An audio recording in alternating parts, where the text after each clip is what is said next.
Hello, everyone. Welcome back to the Sports Lock Podcast. I'm your host, Ben Mostaller, and tonight we are finishing up the divisional previews with the NFC West. All of the other ones are covered. They are on YouTube Sports Lock Podcast, so make sure you check them out before you draft. Next week, we are going to post the Rankings, Sleepers, and Busts podcast, which is one of my favorites to put out because I am preparing for my fantasy football drafts. I always wait till the preseason is over to draft, and I hope you guys do as well, because then you know the most news. You know if there's injury concerns, if a guy's going to maybe be available for week one, or if a guy gets injured in the preseason, you don't want to draft too early and then he is out, one of your top guys. As well as just a better time to draft, especially with breaking news, which we'll get into here in a minute. So that is what we have planned for tonight, is the last divisional preview. And I just want to take a moment and give my thoughts and prayers to Wyndham Rotunda, also known as Bray Wyatt from the WWE, passing away yesterday at the age of 36. He had a heart issue due to COVID complications.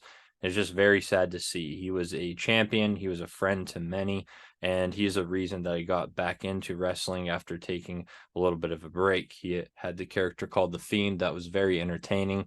He is one of the most creative minds in WWE history, and it's just sad when you see someone like that at a young age pass away, a sports entertainer nonetheless. So I just give my thoughts and prayers to his family, his friends, and to all the WWE fans who have seen this. It's just very tragic. So it is a rough day today, but we're still posting football content for you guys.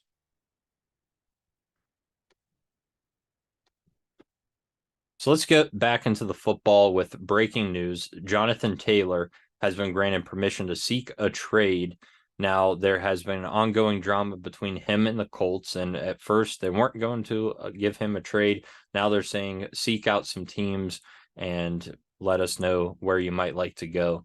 So right now there are 6 teams interested in Jonathan Taylor. 2 teams have reportedly made offers. The Bears and the Dolphins appear to be front runners, and the Bills, Bucks, and Broncos are also in the mix. So it is uncertain who some of these teams are. They haven't come out and said these are the 6 teams interested, or here's the 2 teams that have made offers. But what I've been seeing, it looks like the Bears and the Dolphins are front runners. Now, how do I see that panning out? I think he'd be a good fit with the Bears. It might take away from Justin Fields' rushing ability. So it's either going to hurt Fields a little bit or it's going to hurt Jonathan Taylor. I think that he would be a good fit there. They have Khalil Herbert. Do I think Khalil Herbert can carry a team? Not really, but you have Fields running the ball a lot, so he doesn't have to. But it also puts more pressure on Fields to make big plays. And also when you have a quarterback running the ball so much, injury concerns. So Taylor would be an interesting fit there. With the Dolphins, I think that he would do well as far as a team play. If you put him there at running back, it's going to make teams obviously pile the box against him and open up the passing game for Tua to throw it to Waddle and Hill. The only problem is the Dolphins have a very poor offensive line. So I don't think it'll be as beneficial for Taylor as where he's at now, but it will help out a guy like Tua with passing the ball. So I think he's a good fit for the Dolphins. The Bills would probably be an ultimate fit for him, take the pressure off of Josh Allen, allow him to throw the ball more. So I think that he'd be a great fit. In Buffalo, Bucks, Broncos, not so much in my opinion, but we will see ultimately where Jonathan Taylor goes. And again, a reason why you might not want to draft him at this point, especially at his ADP. Now, earlier on, this was kind of early news that he possibly, was going to come back to camp and that he's going to play for the Colts. So people were drafting him at his ADP. This is why you wait to do your fantasy drafts closer to the start of the season, because breaking news like this. Another breaking news that really doesn't affect fantasy as much, that is Trey Lance, the quarterback for the San Francisco 49ers. He was announced as the 3rd string quarterback behind Brock Purdy and Sam Darnold. He's been traded to the Dallas Cowboys to go behind Dak Prescott. And as I'm making this podcast, it hasn't been announced yet what they gave up, but it's a reportedly 3rd or 5th round pick. that they gave up for Trey Lance. Obviously, Lance was supposed to be the guy in San Francisco, but with injuries and poor quarterback play from him, it's led to other guys to be starters, especially Mr. Irrelevant last year and Brock Purdy, who we'll get to here shortly. And as well as the Arizona Cardinals, who we're going to start out with, they have traded Isaiah Simmons, one of their key defensive guys, to the New York Giants. So very interesting news here leading up into the last week of the preseason. And we'll get into more of this here with the Arizona Cardinals, who finished last in the division at 4-13. They had the second worst record since 2000 for them, so not so good. What did they do to improve this year? Well, their two, I would say, bigger signings were wide receiver Zach Pascal from the Colts and running back Marlon Mack from the 49ers. Now, Mack's going to be out with injury, which he's been injury prone the last couple of years. So with that being said, not a good pickup for the Cardinals right there to start. In the draft, they really focused on some key pieces on the lines and on the defense. With the not first overall, but the 6th overall pick in the first round, they went with offensive tackle Paris Johnson Jr. out of Ohio State. And in the second round, with the 10th pick there, they drafted outside linebacker B.J. Aguilari from LSU. So let's get into it with Kyler Murray. Now, Murray had been a guy years past who was a top fantasy pick at quarterback. Last year, only playing in 11 games, still finishes the QB 17, 2,368 yards, 14 touchdowns, 7 interceptions. This was Murray's worst season so far. If he was healthy, he was on pace to finish as the QB 11, but injuries have been an issue for him. So with that being said, where do you draft him? Do you draft him for his boom potential or for his bust potential? I think you have to lean a little bit on the worst side, and he's already going to miss a couple games to start the season, unknown how many. But for right now, he's in my QB 21. That's where ESPN has him. I agree. I think there's safer guys to put in front of him, or some guys that have better potential to get closer to the top 10. And Murray could be that guy. I mean, you could draft him as a backup, but sometimes he's not even going there. Sometimes he is a waiver wire pickup this year, which if you told me that a couple of years ago, I'd say you're nuts. But, that is potential for him for this upcoming season. Another guy, and you'll see with the Cardinals here, big boom bust potential for all of them. And another guy that's been hurt the last couple of seasons is James Conner. Conner has been solid when he's healthy. He finished as the RB18 last year in only 13 games played, 782 yards, 7 rushing touchdowns, also adding 46 receptions for 300 yards and a touchdown. In the passing game, he was on pace to finish as the RB10 if healthy again. And that's been an issue for James Conner. So how do you take a guy like James Conner? Well, he can easily be a solid RB2 or flex at this time. He's an RB22 for me, RB21 for ESPN.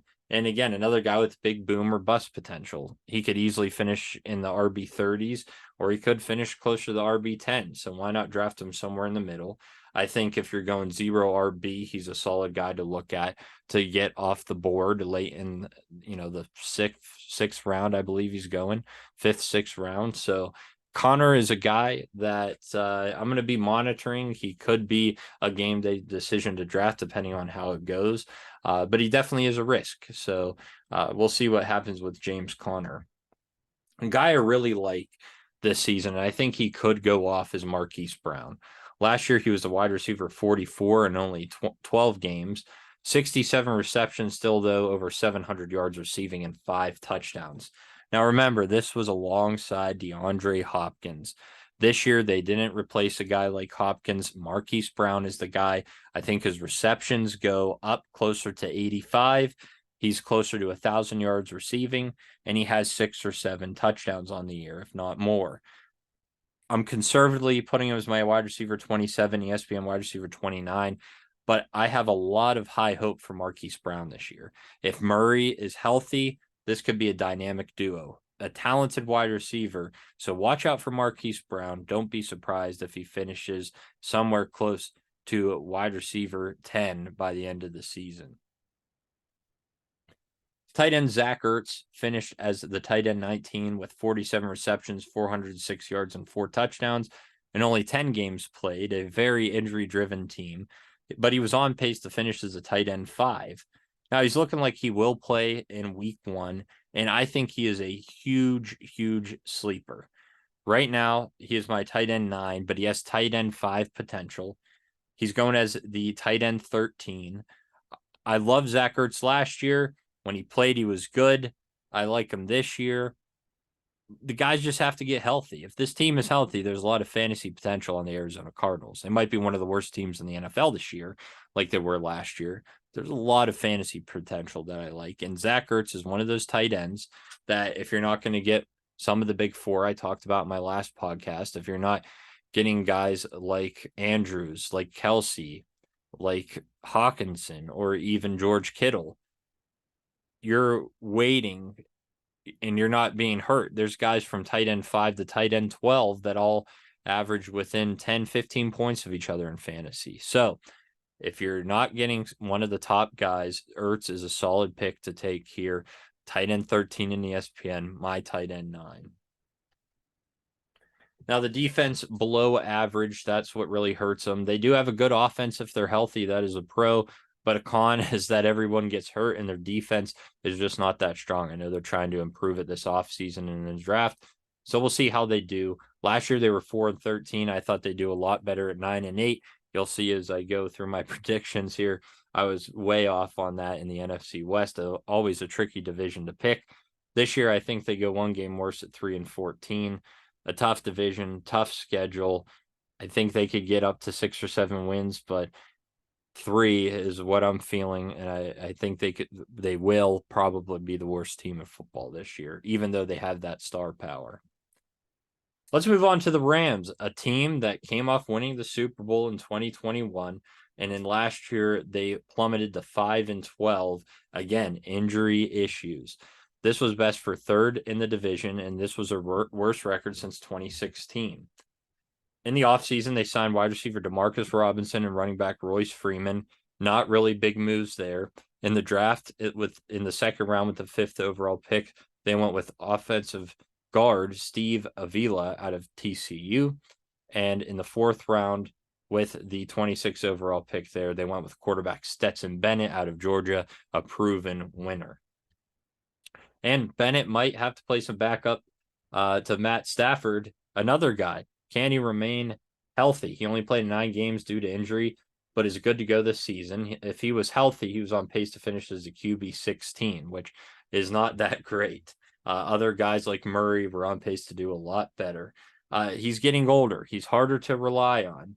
So, in my opinion, I'm a lot lower on him. I think he's a bust potential this year. He's my QB 21. ESPN has him as the QB 19. Cam Akers is a guy that I absolutely love this year. He was underrated last year, finished as the RB 32. What is this track with 9 games? But in 9 games he started, Akers was able to run for 786 yards and 7 touchdowns. And in his last 3 games, he carried the ball on average 21 times, had 345 yards and 3 touchdowns in those last 3 games. Now, Akers is more of a non-PPR play than a PPR play. He doesn't have much pass catching ability, but I think they will utilize him more in the passing game with Stafford getting older. I think he's great RB2 value. He was on pace to finish as the RB12 last year. He is my RB21. ESPN's a little lower on him at RB26, but a guy that I really like along with James Conner there. I think that they're like RB21, RB22 plays there. I favor Akers just a little bit more in this offense. I think they'll lean on him a little bit more. And Akers really hasn't had the chance to really show himself. I think this could be the year. So I am loving me some Cam Akers this year in fantasy. Cooper Kupp, one of the best wide receivers in the league. How about this? 9 games last year, but totaled 75 receptions, 812 yards, and 6 touchdowns in those 9 games. unbelievable. That was still best for wide receiver 23, and he was on pace to finish right around wide receiver 2 or 3. Now, Kupp is still dealing with injuries in camp. He's supposed to be a go to start the season, but how do you value that? Well, I'm going to put him at my wide receiver 3. That's where ESPN has him as well. He could easily finish as a wide receiver 1, and whatever games you're going to get out of him, you know that he's going to be a phenomenal candidate to get you 20 plus fantasy points a game. So if you happen to have Kupp slide to you somewhere around the 6th or 7th overall pick, that is a great start. It is worth the risk to draft Cooper Kupp. Tight end Tyler Higbee finished as a tight end 6 last year, 72 receptions, 628 yards, and 3 touchdowns. Higbee should be right around the same numbers as last year. Tight end is not listed on here, but I believe he is my tight end 10. I think he's right around tight end 13 or 14 on ESPN. I like Higbee again. You're putting him in the range with Zach Ertz. You're putting him in the range with David Njoku, Pat Freiermuth, Dallas Goedert. All of those guys are going to finish around the same numbers. So take the guy that's there in the 7th, 8th round if you're waiting that late. And Higbee could be that guy. So I like Higbee, and I think that he can have another great season. Their defense was below average. That's something they want to build on and get back to. That is probably a pro, is that they are supposedly getting guys back healthy. And if they are, they could be a phenomenal team. But a con is that they are unhealthy of a team like the Cardinals. So, and their defense has struggled too. I'm going 8-9 this year. Last year I projected 12-5. They did the reverse of 5-12. I do think they improved to 8-9. They're not as bad as a team as people think they will be. I think right around that 500 mark's a good place to put them. The San Francisco 49ers almost got to the Super Bowl last year, 13-4 season, a phenomenal record there for them. And they won their division, of course. They, in the offseason, signed running back Jeremy McNichols from Tennessee, wide receiver Anthony Miller from Pittsburgh. Nothing too fancy for them there. They didn't draft until the 3rd round, and when they did so, they took safety Jair Brown out of Penn State, and also in the 3rd round with the 38th overall pick there, they went tight end Cameron Leatu out of Alabama. Brock Purdy, Mr. Irrelevant last year, turned to Mr. Irrelevant real quickly. Started 5 games for San Francisco in the regular season and finished with 1,374 yards, 13 touchdowns in those 5 games, and only 4 interceptions. If he played the whole season, he was on pace to finish as the QB4. So in saying that, ESPN has him as the QB27. He is listed as the starter. Deebo Samuel, Brandon Ayuk, George Kittle, Christian McCaffrey are all guys that he's working with. And you're telling me that he's the QB27? No way. He's the biggest sleeper this year. He's my QB14. I think that he can go even higher. He's on pace to finish as a QB4. People think it's a fluke. He did well in the playoffs, almost led to the team to the Super Bowl, and he got injured. He's back. He's ready to go. He's my QB14. Sleeper this year. He's a guy that's getting undrafted. If you don't want to draft him, so be it. Take him as your backup or just monitor him on the waiver wire. But solid guy. I think if you're in an auction league, you get him for $1. Love me some Brock Purdy this year. Christian McCaffrey, one of the best running backs in fantasy since he ever started playing. Last year, he went from the Panthers to the Niners, and that did not change at all. He was the RB2 with 1,139 yards and 8 touchdowns. He is definitely a PPR play, though. 85 receptions was second best behind Eckler at the running back position. He led all running backs in receiving yards at 741, and he had 5 receiving touchdowns, which was tied for second. Now, here's the debate. Should McCaffrey go first overall? Should McCaffrey go as the first running back taken? Well, in my opinion, I like Eckler a little bit more. Just a tad, a hair more. Eckler's going to have a little bit of decline, I think, this season, but not enough to put him as an RB2 or RB3, I think, in fantasy. He's led the way the last 2 years. So I'm leaning on Eckler just a tad bit more because of that. He's been a little bit more reliable, and he cares about fantasy football and his owners. Also, the Niners used a couple guys at running back last year, and McCaffrey more in the passing game. So are they going to do that this year? I'm not sure, but comfortably, I'm going to pass on McCaffrey. I'll take Eckler ahead of him. But if you can get Christian McCaffrey somewhere in the top 4, it's a win for you. He's a clear RB2 for me, if not RB1. He's my RB2, though. Wide receivers, Deebo Samuel and Brandon Ayuk. 2 great receivers. Ayuk finished as a wide receiver 15, 78 receptions, over 1,000 yards, and 8 touchdowns, which was tied for 4th. Deebo Samuel was only playing in 13 games, 56 receptions, 632 yards, and 2 touchdowns, along with 3 rushing touchdowns. Now, with Purdy, Ayuk averaged 63 yards per game and 4 receptions. We haven't seen that Samuel-Purdy connection too much. I think Samuel is the better overall player, but I like Ayuk a little bit more in fantasy at his ADP. I do have Samuel wide receiver 18, ESPN wide receiver 16, which he might get bumped down my list a little bit more on my rankings when I get to it, just because he was really beneficial in the running game, and they really don't need to use him there with McCaffrey. Ayuk is my wide receiver 28. ESPN has him as wide receiver 32. He already has that connection with Purdy, which is what I like. Lastly, on the team, tight end George Kittle, who finished as the tight end 3 last year, having the second most touchdowns from a tight end with 11, along with 60 receptions and 765 yards. He was 1 touchdown shy of Travis Kelce, who had 12. Kittle, I think, is going to digress a little bit with those touchdowns. I think he's somewhere around 7 or 8, which would have still put him closer to tight end 5. He wouldn't have lost that much ground.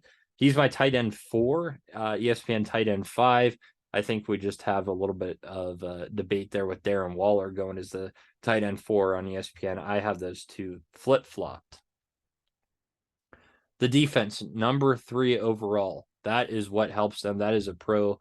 They have just an amazing defense, and they have solid offense as well. They have great weapons. But the question is, can Brock Purdy continue the dominance from the end of last year? If he can, this team can get close to where they were at 13 wins last year. I projected 9-8 last season. This year, I think they go 11-6. I do think that they win the division slightly, but I don't think it's as good as last year. So give me 11-6 for the Niners. And lastly, we go to my second favorite all team, Seattle Seahawks. They surprised the world last year at 9-8, finishing second in the division. In the draft is where they made their biggest moves. They went with cornerback Devin Witherspoon with the 5th overall pick in the draft. They then went out with the 20th overall pick and got wide receiver Jackson Smith-Njigba. What a guy from Ohio State, injured in his last year, but the year prior to that, a phenomenal season. In the second round, the 6th overall pick, they went with outside linebacker Derek Hall out of Auburn. And in the second round as well, with the 21st overall pick, they went running back Zach Charbonnet out of UCLA. 2 guys right there that have phenomenal upside to do well in the NFL is Zach Charbonnet, who did great at UCLA. He did play for Michigan. Prior to that, 2 years Michigan, 2 years at UCLA. And then a guy like Jackson Smith-Njigba, who was just great for Ohio State. Getting their numbers now, Charbonnet, 1,359 yards on the ground last year, 14 touchdowns. Just a year prior to that, 1,137 yards, 13 touchdowns. So in the last 2 years, 27 touchdowns. For Smith-Njigba, we got to take a look at his 2021 numbers, but phenomenal. 95 receptions, 1,600 yards, and 9 touchdowns. Now, I don't think they're going to do that this season, but obviously it helps this Seattle Seahawks offense, who was really good last year, led by a surprise guy in Geno Smith. Nobody was drafting him, thought he was going to be a bust, but he surprised the world and finished as a QB5 in fantasy. 4,200 yards, just over that, 30 touchdowns, which was 3rd best amongst quarterbacks, and 11 interceptions. Now, I think Geno goes off again. I do think he loses some of those touchdowns and hits right around 25. I think they'll try to run the ball a little bit more with Walker and Charbonnet. So, respectively, he's my QB10, though. ESPN, a lot lower at QB16. I don't think he drops that much. But put him from 5 to 10. I think that's a good number there. So QB 10 for Geno Smith, another sleeper according to ESPN. Running back is Kenneth Walker. As a rookie last year, he finished as the RB 17, 1,050 yards, 9 touchdowns, which was tied 6 amongst running backs. This was in 15 games, and he started 11. Now, Walker is going to be splitting time with Charbonnet, no doubt. They're not going to go out and get a second-round pick in Charbonnet if they're not going to utilize him at all. Kenneth Walker should still produce, though. He's my RB24, ESPN RB22. If it was just himself, and if he was healthy, I think he could easily be a top 10 guy. But right now, he's my RB24. A little bit riskier of a pick, in my opinion, on Walker this season. Wide receivers, we got a plethora of them. DK Metcalf, Tyler Lockett, Jackson Smith-Njigba. Now, Lockett and Metcalf were very similar last season. Lockett finished as a wide receiver 13, Metcalf wide receiver 16. And last year I talked about this, and I'll do it again. Lockett is so underrated in fantasy football. He always finds a way to finish in the top 20 as a wide receiver too, yet people still don't draft him there. Now, compared to Metcalf, Lockett had 9 touchdowns to Metcalf's 6, but Metcalf had 1,048 yards, which was 15 more than Lockett, and Metcalf also had 6 more receptions than Lockett at 90. So you add Smith-Njigba. I do think that they'll throw him the ball a good bit. So I do think it pulls away from the receptions and targets for Metcalf and Lockett, but nothing insane. I think it's just slight. So for me, Metcalf's my wide receiver 17, ESPN wide receiver 12. I think they're a little too high on him there, especially with a lot of guys that are pretty talented right around him that I'd rather take that don't have as crowded of a backfield than Seattle here. Lockett right now is my wide receiver 30. I'm probably going to move him up, though. ESPN has him there. I love Tyler Lockett. He's my favorite player in the NFL, so I have a bias to draft him. But I think it is a tad bit concerning with Smith-Njigba going in there to Seattle that they will throw him the ball a little bit more. But Smith loves his Tyler Lockett. I think Smith passes the ball around to all of them. They all get equal time, and I probably will move Lockett up in my rankings, so make sure to check that out next week. Lastly, tight end Noah Fant finished as the tight end 17 with 50 receptions, 486 yards, and 4 touchdowns. I think he gets right around the same numbers. He's my tight end 24, ESPN tight end 30, so I'm a little bit higher on Fant. I just think he's more talented of a tight end than most guys that are going ahead of him.